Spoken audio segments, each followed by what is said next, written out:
Shalom saudara, kita kembali mengikuti Abam episode 531.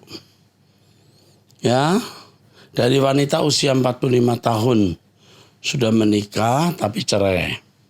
Shalom Pak Era, saya ingin diskusi beberapa hal.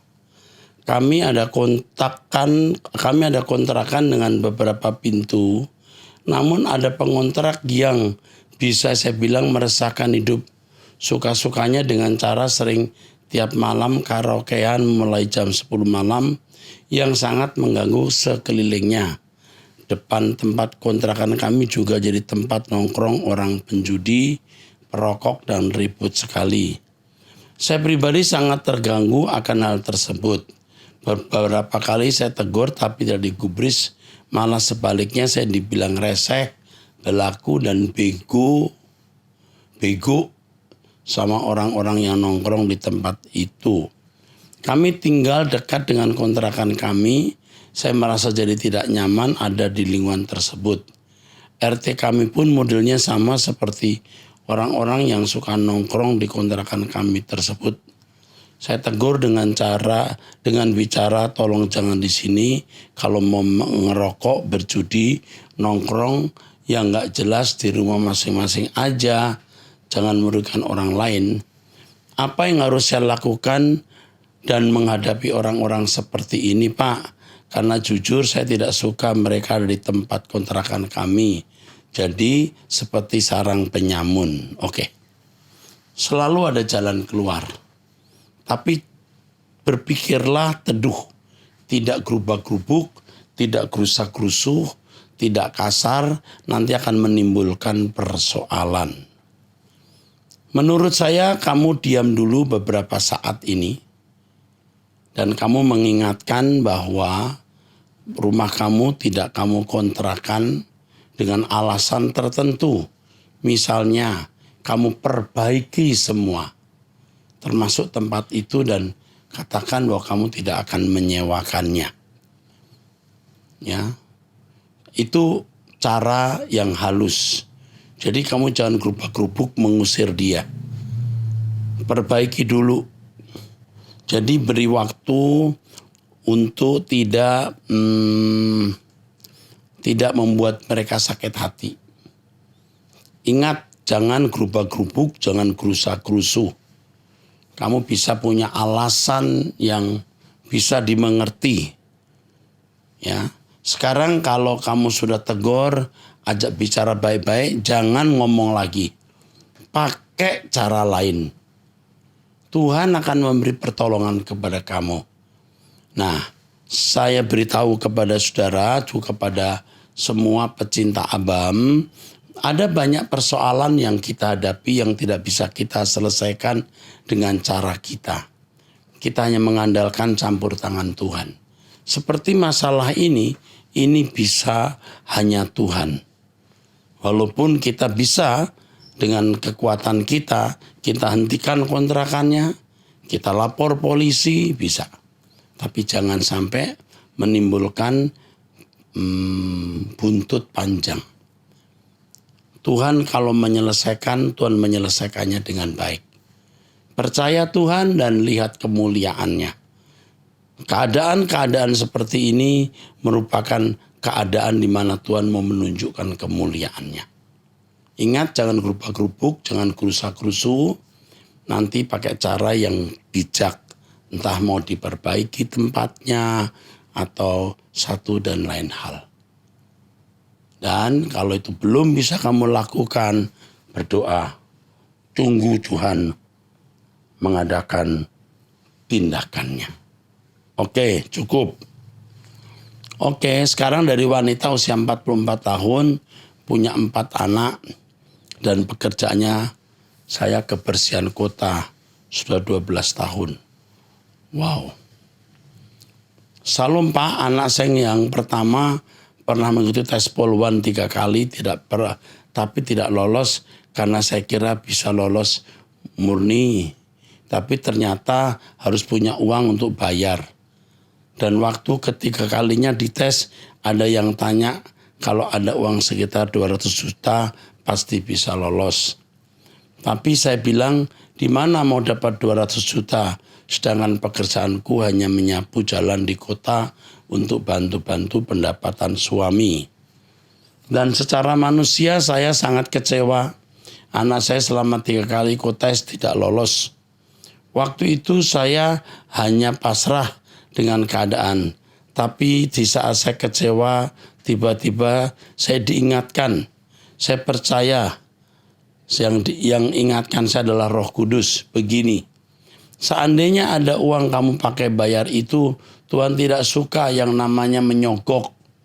Di situ saya sangat bersyukur karena di balik semua itu ada hal yang Tuhan buat. Saya mengerti apa yang Tuhan kehendaki. Dan saat ini anak saya tidak kuliah, hanya kerja di swasta aja. Dan kerinduan saya sebagai orang tua ingin anak saya sekolah di STT Ekumene yang Bapak pimpin. Tapi saya takut untuk tawari ke sana. Anak saya tanya, adakah sudah persiapan biaya untuk sekolah? Sementara dia kerja, takut nanti dia tidak mau berhenti dari pekerjaannya. Yang menjadi pertanyaan saya, Pak, apakah bisa ada keringanan untuk masuk di STT Ekumene? Saya juga belum tanya anak saya apakah mau kuliah di sana. Tapi saya rindu sekali dia bisa di STT Ekumene. Supaya dia belajar kebenaran firman Tuhan. Anak saya juga melayani di gereja, tapi saya lihat hanya memenuhi jadwal aja. Belum betul-betul menomorsatukan pelayanan. Maka dari situ saya rindu anak saya mengalami perubahan dari Tuhan kalau belajar kebenaran yang sesungguhnya. Pasti Bapak diberi pengertian dari Tuhan di saat membaca chat saya. Mohon doakan kami, Pak, semoga pengiringan kami kepada Tuhan semakin giat lewat doa pagi. Saya ikuti terus, ada beberapa tahun baru saja saya yang aktif ikut. Anak dan suami belum, tapi doa saya semua keluarga saya suatu saat Tuhan jamah mereka supaya kami semua punya kerinduan langit baru dan meninggalkan manusia lama menuju kekekalan. Terima kasih. Ibu seorang yang dijamah Tuhan ya. Anak ibu yang satu ini wanita ya. Tidak diterima di Poluan bukan berarti sebuah kegagalan ya. Diterima di Poluan belum tentu dia juga berhasil. Dan kalaupun berhasil secara manusia belum tentu dia masuk surga. Jadi bersyukur dengan keadaan ini. Saya salut ibu tidak mau menyogok ya. Nggak apa-apa ya. Oke. Kalau masuk di STT Ekumene di situ ada 2 jurusan. Yang satu teologi, yang kedua pendidikan agama Kristen. Ini bukan tempat orang yang gagal hidup lalu melarikan diri di sekolah teologi atau sebagai guru pak. Di sini pun terdapat masa depan. Saya pun lahir dari sekolah teologi. Dan saya pun juga punya teman-teman yang menjadi guru pak. Keluarga saya pun sebagian ada yang masuk Fakultas Pendidikan Agama Kristen, memiliki rumah, istri, anak-anak, cucu, ya, diberkati Tuhan juga. Jadi kalau masuk STT Ekumene itu bukan berarti tidak ada masa depan ya. Di sekolah kami juga diajar berbagai kecakapan untuk bisa mencari nafkah tanpa bergantung kepada gereja nantinya. Nah, mengenai biaya tidak usah dipikirkan dulu. Ya. Yang penting ada anak Anda benar-benar mau sekolah. Itu yang penting. Soal biaya nanti Tuhan akan sediakan. Dan tentu saja kalau ibu memang tidak mampu dan anak ibu baik, memiliki prestasi yang baik, kami mempertimbangkan untuk menyediakan beasiswanya. Ya, oke, Tuhan memberkati. Dari perempuan usia 26 tahun single mahasiswa S2. Salam Om Eras, saya mau bertanya maksud doa profetik seperti apa ya Om? Saya kadang bingung dengan doa-doa profetik seperti terkesan memaksa apa yang didoakan. Sejauh yang saya ikuti Om Eras, Om nggak pernah berdoa memaksa apapun. Dan khotbah-khotbahnya Om Eras pun tidak pernah mengajarkan berdoa untuk memaksakan sesuatu. Tetapi lebih banyak mendengar apa maunya Tuhan. Mohon arahannya Om Eras, supaya saya tidak salah dalam memandang hal tersebut. Saya juga kadang-kadang bingung kalau bicara soal doa profetik. Apa dasarnya? Saya tidak menemukan dalam Alkitab doa profetik ya, yang kadang-kadang seperti memaksakan kehendaknya, kehendak manusia. Ya, doa-doa yang seakan-akan hal itu pasti terjadi, harus terjadi. Mestinya tidak demikian. Apa yang kamu pahami dari saya sudah benar. Jadi hati-hati dengan ajaran-ajaran seperti ini. Tetapi komunitas-komunitas yang ada di dalam aliran profetik tentu tidak semua salah ya. Mungkin ada yang benar, bukan tidak. Mungkin ada yang benar. Tapi saya belum menjumpai satu persatu di antara mereka. Ya. Tetapi yang saya tahu bahwa doa-doa profetik itu Alkitab tidak ajarkan seperti itu. Seakan-akan harus jadi begini, harus jadi begitu. Kami imani negara ini begini, negara Indonesia akan begini, akan begitu. Seperti yang sudah-sudah dulu ya, secara profetis katanya Indonesia akan mengalami kebangunan rohani, banyak orang menjadi Kristen, ya akan terjadi transformasi besar-besaran.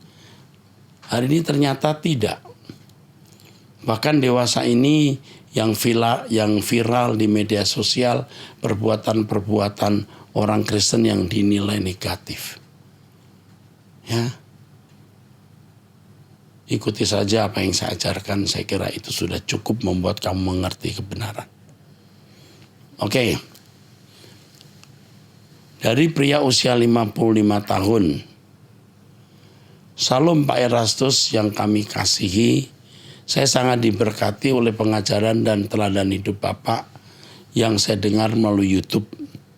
Dan setiap hari saya menyebut nama Bapak Eras di dalam doa saya, kiranya Bapak Yahweh melindungi Bapak Eras beserta keluarga besar dan pelayanan yang Pak Eras lakukan, yang Bapak Yahweh percayakan. Terima kasih. Mohon penjelasannya atas pertanyaan ini berikut ini. Apa alasan kuat sehingga orang kaya pada Lukas 16, 19 dan 23 pada hari kematiannya dikubur dan menderita sengsara di alam maut? Yang pertama, dia hidup dalam kemewahan sementara ia membiarkan orang miskin seperti Lazarus tidak diperhatikan. Membiarkan orang miskin dalam penderitaan. Makanya dikatakan di dalam Lukas 16 itu bahwa dalam hidup kamu sudah mengalami kesenangan, tapi Lazarus penderitaan. Dia mengalami kesenangan tanpa berbagi kepada orang lain. Itu masalahnya. Ya. Dan pernyataan Abraham ketika orang kaya ini berkata, suruh Lazarus turun ke bumi dan memberitahu saudara-saudaranya supaya jangan ada di tempat celaka seperti yang orang kaya ini alami. Abraham berkata, di bumi ada Taurat, di bumi ada firman Tuhan. Berarti orang kaya ini mestinya mengerti firman Tuhan atau mendengar firman Tuhan, tapi tidak mendengar. Ya, dia memang memberontak. 2. Sebaliknya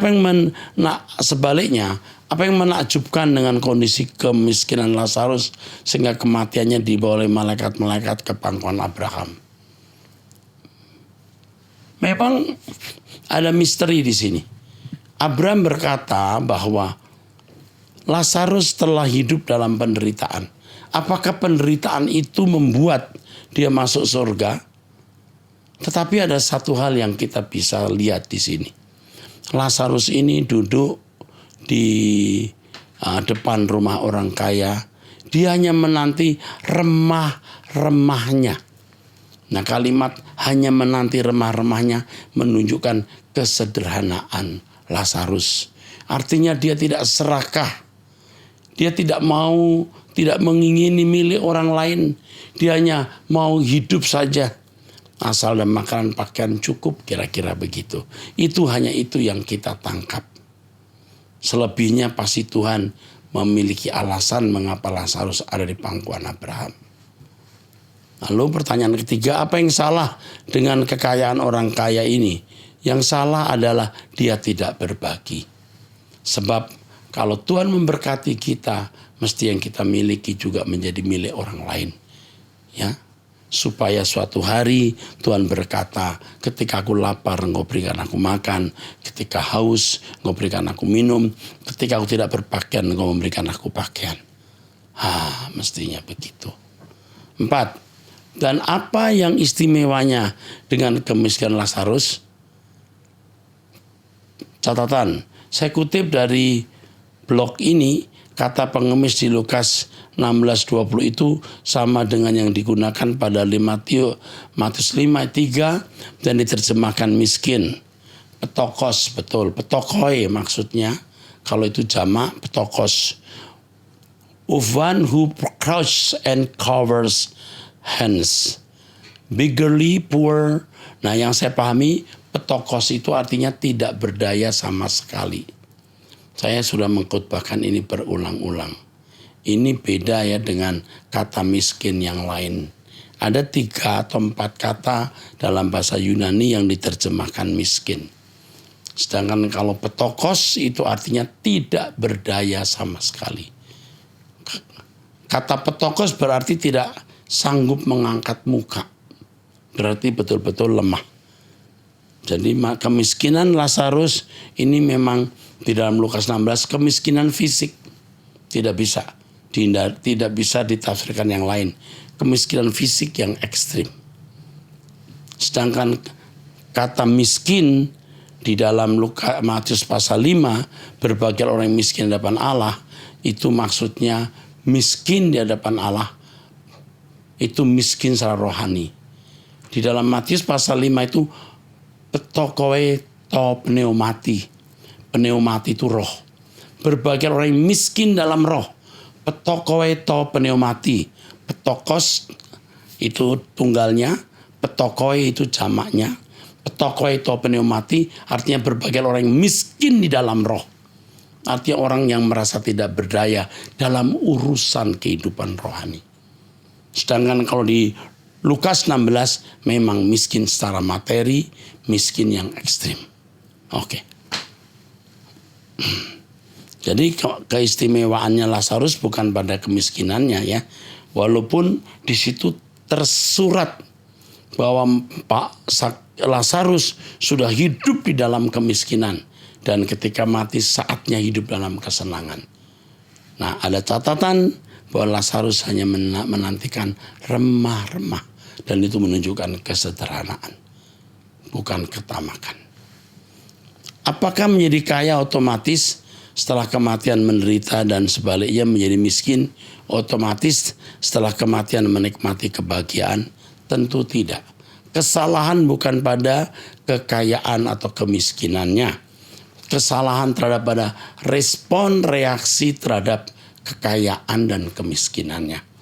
Orang yang kaya jika dia memiliki reaksi atau respon yang positif, berbagi kekayaannya kepada orang lain, dia selamat. Kalau miskin, dia tidak mengingini milik orang lain, tapi tetap hidup dalam kesederhanaan. Itulah respon dan reaksi yang benar terhadap kemiskinannya. Jadi bukan kekayaan atau kemiskinan yang menentukan orang masuk surga, tapi reaksi, respon, sikapnya terhadap kekayaan atau kemiskinan itu. Puji Tuhan. Wanita usia 50 tahun sudah menikah. Bagaimana Pak jika seorang mengantuk pada saat firman Tuhan? Yang saya katakan ini suami saya. Dari mulai kami menikah sampai sekarang setiap firman Tuhan mengantuk. Kami sudah menikah 23 tahun. Apa yang harus saya perbuat ya Pak? Terima kasih. Terus terang Pak, saya sangat rindu beribadah di gereja Pak Eras. Mohon doanya ya Pak, biar kehendak Tuhan yang jadi. Kami sekarang ada di Timika, Papua. Mengantuk bisa karena kesehatan. Ya, karena gula darah, karena fisik bisa. Tidak mempersiapkan diri dengan baik waktu di gereja, jadi mengantuk. Yang kedua, mengantuk juga karena faktor tidak memiliki interest terhadap firman Tuhan. Kalau orang nonton film, dia interest terhadap film itu, dia tertarik, dia nggak ngantuk. Orang bangun jam 3 pagi hanya untuk nonton bola, tidak mengantuk. Karena ada interest, ada ketertarikan. Ya, jadi kalau tidak tertarik firman yang ngantuk. Yang ketiga, orang mengantuk bisa karena kuasa gelap. Saya mengenal seorang ibu yang tidak bisa tidur. Tapi kalau di gereja dengar firman, dia bisa tidur, bisa nggak tidur. Satu kali kami doakan pelepasan, dia mengalami pelepasan. Dan ada kuasa gelap yang membuat dia maunya tidur. Ya, itu saja jawaban saya. Ya. Dari pertanyaan berikut dari wanita usia 43 tahun, janda dengan 3 anak. Salam Bapak, Pendeta Erastus, saya mau bertanya, apakah dengan mengatakan saya Kristen, saya mau menyanyi di gereja, saya mau ke gereja kepada orang di luar Kristen, itu merupakan kesombongan? Ya, tergantung motifnya mengucapkan kalimat itu. Saya Kristen, saya mau menyanyi di gereja, saya mau ke gereja. Ya, kalau memang hanya diucapkan karena sebuah penjelasan ya tidak salah. Tapi kalau ada maksud lain ya bisa. Apakah itu berarti kita menjual Kristus? Apakah artinya apakah artinya saya menyalibkan Yesus untuk kedua kali? Menyalibkan Yesus untuk kedua kali itu kalau saudara hidup dalam dosa. Itu tidak mau bertobat, tidak mau berubah. Itu menyalibkan Yesus kedua kali. Saya katakan ketiga hal itu kepada orang yang berlaku tidak sopan kepada saya. Maaf, status saya janda anak 3. Saya merasa kepikiran terus karena saya diingatkan seorang hamba Tuhan bahwa perkataan itu salah. Seharusnya saya mengatakan saya pengikut Kristus, saya mau memuji dan menyembah Tuhan. Hamba Tuhan itu memberikan penjelasan dengan mengacu pada Ibrani pasal 6, 1-6. Ini menurut saya kurang tepat. Apakah salah mengatakan saya Kristen? Ya jika ditanya ya saya Kristen. Ditanya mau kemana? Saya mau ke gereja. Di gereja apa yang kamu lakukan? Menyanyi. Ya nggak salah. Tapi kalau memang tidak ditanya orang ya tidak perlu bicara. Untuk apa? Kita berkata kepada orang, saya Kristen, saya mau ke gereja menyanyi. Tanpa ditanya, ya dikira orang tidak waras kita. Jangan persoalkan statusmu yang janda. Janda bukan berarti tidak berharga. Walaupun ada orang memandang begitu. Jangan pusingkan penilaian orang. Yang penting hidup kita benar dan berkenan di hadapan Tuhan. Maju terus, lakukan kehendak Tuhan. Amin. Pertanyaan berikut. Dari ibu usia 51 tahun, janda cerai mati, mempunyai 3 orang anak. 1 laki-laki, 2 perempuan. Anak pertama usia 29 tahun, sudah menikah. Kedua 26 tahun, dan ketiga 23 tahun. Salam Pak Eras, saya adalah salah satu yang menyukai khotbah Pak Eras yang sudah banyak mengubah saya dan memberkati hidup saya. Dan sudah hampir 1 tahun saya mengikuti khotbah Pak Eras melalui Suara Kebenaran Injil. Doa pagi setiap pagi jam 5, Waski dan Abam. Dan disinilah saya mendapatkan dan mengerti bahwa kita diciptakan Tuhan hanya untuk menyenangkan dan memuliakan Tuhan.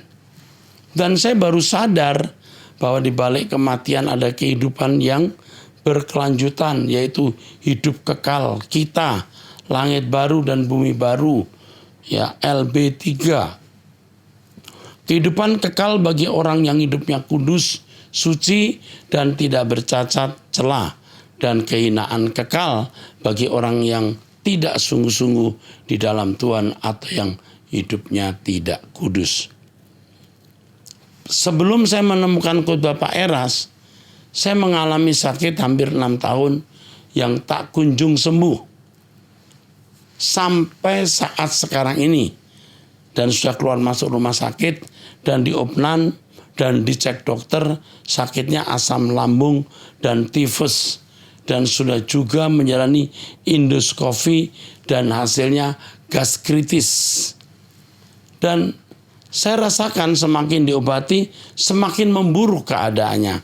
Akhirnya aku berhenti untuk menjalani pengobatan. Dan yang saya rasakan waktu sakit kepala terus menerus. Dan yang tidak pernah berhenti, seperti saya mengalami migrain. Dan di pundak saya seperti aku membawa beban berat. Sakit perut terus menerus, terlebih di pusar dan tulang ekor saya. Bahkan untuk BAB pun saya susah, dan juga sudah didoakan para pendeta. Ya, juga tidak ada perubahan. Seiring dengan berjalannya waktu, saya diajak adik saya perempuan untuk mengikuti doa pagi yang dipimpin oleh Pak Eras. Pada saat mengikuti doa pagi Pak Eras, berdoa untuk orang sakit dan yang kena kuasa kegelapan, dan saya mengalami muntah-muntah berupa cairan yang keluar berwarna putih, bercak darah. Apakah ini Pak tandanya saya kena kuasa kegelapan? Wah, bisa. Itu bisa kuasa kegelapan. Dan saya alami pada waktu itu sempat saya mengalami seperti orang kebingungan, hilang ingatan, dan sempat jalan sendiri dan ngomong sendiri, dan sempat tidur di emperan orang.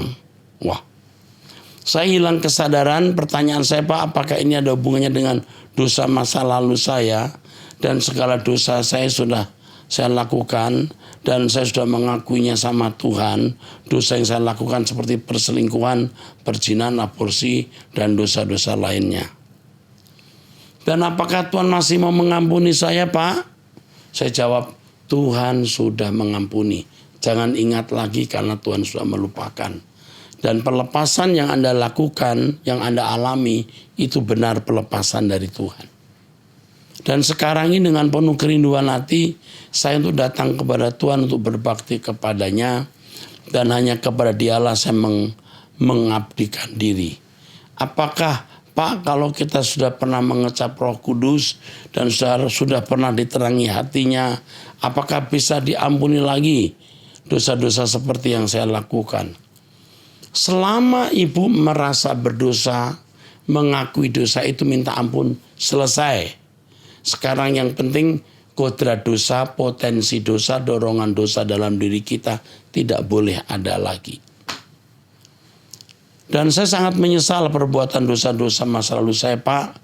Dan saya putuskan untuk bertobat dan sungguh-sungguh datang kepada Tuhan.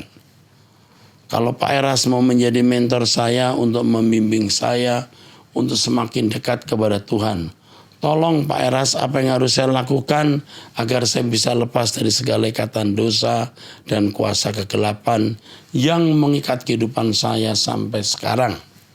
Terima kasih Pak atas waktunya. Kiranya Tuhan memberkati Bapak beserta keluarga. Tolonglah pencerahannya. Oke, saya sudah menjawab bahwa Ibu sedang dilawat Tuhan. Dari tulisan ibu sudah diarahkan kepada kebenaran. Puji Tuhan, ibu sudah mengalami pelepasan atau kelepasan.